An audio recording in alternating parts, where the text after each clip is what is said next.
ইতালিতে প্রবাসী বাংলাদেশিরা বাংলা নতুন বছরকে বরণ করে নিয়েছে বিভিন্ন আয়োজনের মধ্য দিয়ে। খোলা মাঠ সহ বিভিন্ন স্থানে এই বৈশাখের আনন্দে মেতে ওঠেন তারা। সেই সাথে চেয়েছেন শঙ্কামুক্ত সংস্কৃতির একটি বাংলাদেশ। বিস্তারিত লাবণ্য চৌধুরীর রিপোর্টে।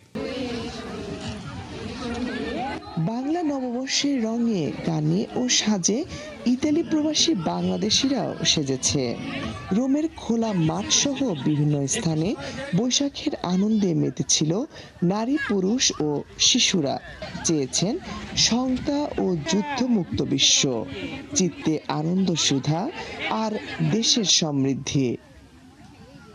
আমরা আনন্দের সহিত এবং সকল দুঃখ যুদ্ধ সবকিছু ধুয়ে মুছে আমরা পরিষ্কার করে আবার নতুন একটা বছর শুরুর আমন্ত্রণে।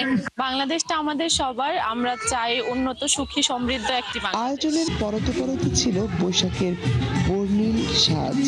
হরেক রকমের খাবারে যেন বাংলাদেশেরই হাজার বছরের এই ঐতিহ্য উৎসবের ঘ্রাণ আর স্পর্শ খুঁজে পান এই প্রবাসীরা।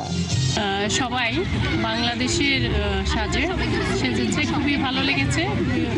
আমরা চাই এভাবে মিলেমিশে সবাই একসঙ্গে থাকতে। বিদেশের মাটিতে এরকম একটা অনুষ্ঠান হলে নিজেদের বা বাচ্চাদেরকেও শেখানো যায় আমাদের বাংলাদেশি কালচার, ঐতিহ্য, সংস্কৃতি। আয়োজকদের চাওয়া বাংলার এই সত্তাগুলোকে ধরে রেখে আগামী প্রজন্মদের কাছে গেঁথে দিতে চান সংস্কৃতির এই শিকড়। সেই সঙ্গে চেয়েছেন আগামীতে সম্মিলিতভাবে আরো বড় পরিসরে এই বৈশাখ উদযাপনের আয়োজন।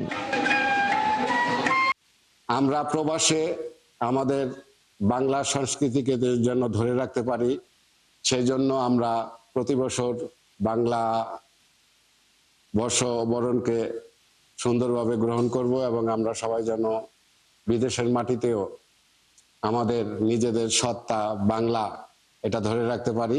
যেন প্রবাসের মাটিতে আমরা বাংলাদেশে যেরকম ভাবে উদযাপিত হয় নববর্ষটাকে, ঠিক তদ্রূপ ইটালিতেও যেন আমরা সম্মিলিত প্রচেষ্টায় আমরা এখানে সুন্দর করে সাজিয়ে একত্রে একটি বড় পরিসরে এই কালচারটাকে তুলে ধরতে পারি, যেন পরবর্তী যে প্রজন্ম এটাকে দেখে বাংলাদেশেরকে সবসময় তারা উদযাপন করতে পারে।